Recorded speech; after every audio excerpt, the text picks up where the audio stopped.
Hey there, hi there, Leos, and welcome to your tea time reading. Leos, I know you love that tea, so let's go. So we have the Hierophant, we have the Emperor, and we have the Empress. So in the past, I feel like you guys, the Emperor and the Empress, I feel like this is you and a person you really loved and cared about here.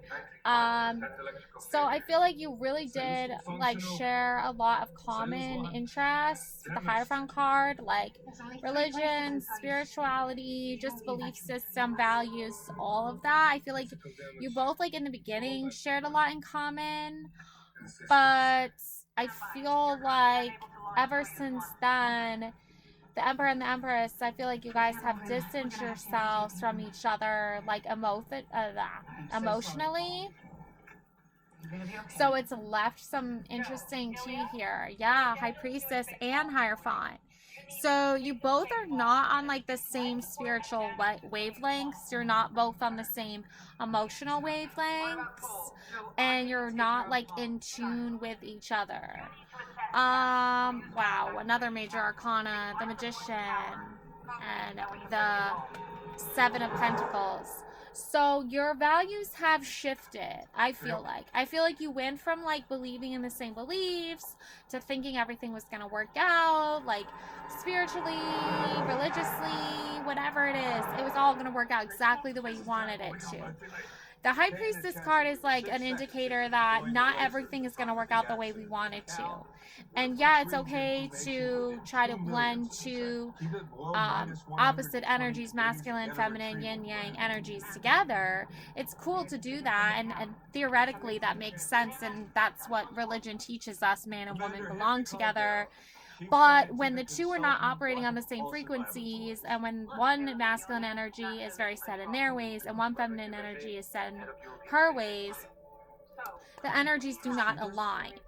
And I feel like the High Priestess and the Magician are there to like basically say like, in an ideal situation, you would have that ideals all come and blend together. All philosophies come and blend together with the Hierophant card.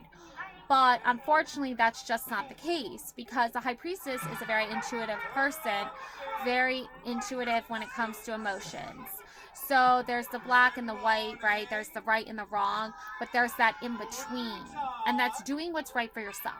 Like on the one side, you have what like societal norms are, what society expects of you. And then on the other side, you have like what like you're taught growing up as a child, which might not necessarily meet with society's standards, but nonetheless, that's what you were taught up to believe. And then what's in the middle is what you make of it and how you blend it together, how those two worlds blend. So, and I feel like society is really more of a masculine thing. I feel like society is made up of a lot of masculine belief systems and masculine energies.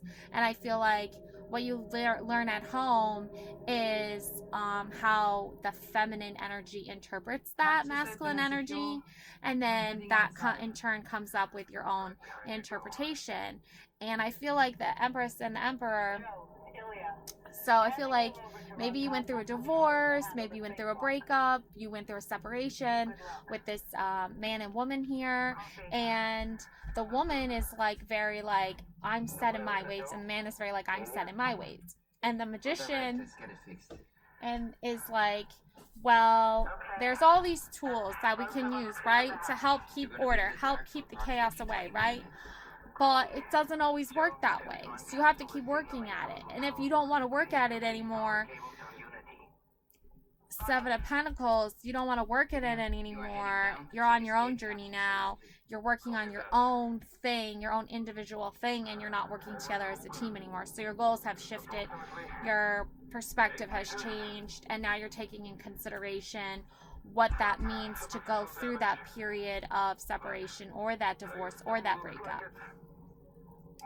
Um, Yeah, so I do see Six of Pentacles. I do see here like wealth being trying to be evenly distributed to the masculine and the feminine. But as we know in society, even in this depiction here, it's a masculine person, right? Well, I have a different tarot card deck, the Everyday Witch card, and in the Everyday Witch tarot deck, the feminine, the female, is a witch, and she's giving, right? So it depends on the like political, social, economical belief systems that are already in place and that you already see as the reality, right? Because everyone's reality is shifted. Everyone's reality is different. That's why you have magician. That's why you have high priestess, right? Because the realities and the energies are different. So, I think there's too much differences. There's too many emotional disconnects. That the only sole focus of these two energies is on money because that's all they know how to hold on to and believe in together. So if both masculine and feminine energies combine to come up with a money related, financial related belief system, then they have at least one thing still in common. And that can keep them connected. But is it healthy? No. Is it toxic? Yes. Because it's really only focused on money. It's not focused on anything else. So, overwhelmed. You're definitely overwhelmed. The stress from this is draining me. You're very overwhelmed from this observation of the masculine energy being very focused on money and the feminine energy being very focused on money. And it's like there needs to be other things put into focus. People have other parts of them that need focus and need attention. So it's kind of becoming overwhelming. Um, Divination abuser. Yeah, so somebody who doesn't know how to read tarot or doesn't know how to do good like candle magic or light work, they can use their powers for harm, right? They can use their cards and their candles and their crystals and all that spell work and all that stuff. They can use that to not create a beautiful environment, to create a hostile environment, right? So, got to be careful with that. But I do see Queen Rising nonetheless, stepping into power, praised, coming up spotlight. So, even though somebody is yeah, I feel like somebody is shadow side. You made me realize my flaws. Like, I feel like the high priestess and the magician, they do a lot of like intuitive, spiritual, like shadow work, like figuring out their flaws and trying to realize them, trying to fix them, escaping. Yeah, a lot of people are practicing the art of escapism, which is like basically like pretending like something didn't happen or something doesn't exist or not talking about it or just going the next day and the next day and the next day as if nothing happened. And it's like a form of escapism when you don't face those fears or you don't face those feelings. I left when things got hard. Yeah, like I feel like this emperor and empress, they were like, dude, they just called it quits because emotionally and mentally, because like they literally just could not tolerate that the fact that their values had shifted in such a way that it was no longer serving their purpose. So they used money, I feel like, in a lot of circumstances and situations to kind of like come up with an excuse of why they couldn't fix their flaws or why they couldn't fix themselves. Um, but the Queen Rising, stepping into your power, praising coming up, Leos, spotlight is on you. You're gonna rise above this Emperor Empress energy. Like it's not helping you, but whatever. And you know what? You're gonna rise up above it all. And the reason why they're not helping you, the reason why they're not invested in you is because you're unappreciated. I felt like you didn't care. You feel like they don't care about you. They ignore you, they don't talk to you, they don't reach out to you and see if you need anything. They just ignore you and they just don't talk to you and they just like I feel like because of their own issues with the Emperor and Empress, I feel like those two and like man and woman I feel like they are men and women. I feel like those two I feel like there's like two sets. Like there's a man and a woman, and then there's another man and a woman, and there's two men, two women, and those the two women are just so unappreciative of you. They just don't care about you. They just only look at the money aspect of everything. And then I feel like the two men are the exact same way. They don't appreciate what you contribute, like just by being your true authentic self. And I feel like they're so focused on money because of all these other things that they don't focus on those other things. They don't focus on their feelings. They don't focus on life. They don't focus on creating abundance in a way that's more spiritual, more uplifting than just going to work and making money. So that's the reason why these two men, these two women, the emperor and the empress, are so at odds with each other, and they're so disconnected from you and the magician. So I feel like you also could be channeling that high priestess energy, and then your partner could be channeling that magician energy, and you're both like stuck in between these two. So you come from, like, think of it as like a generational like curse. Like you come from a man and a woman, emperor and empress, who only focus on money, and then you have a magician that only comes from money, and emperor empress with money that only focus on money. So you're both coming from two sets of parents that only come from money and only care about money, but they're not willing to do the shadow work, right? They're not willing to face the hard things, the hard truths, and this is leaving you feeling unappreciated. So Nine of Pentacles, keep focusing on yourself, keep rising above, keep really just doing what you need to do that's going to benefit you down the road, that's going to lead to your happiness, and that's true to you. And Eight of Wands, yeah, so for your person, I just see them like focusing on what makes them happy as well. So you and your person are focusing on what makes you happy, despite these two sets of like parents. Like you have your parents and your person has their parents, and you guys are products of their parents.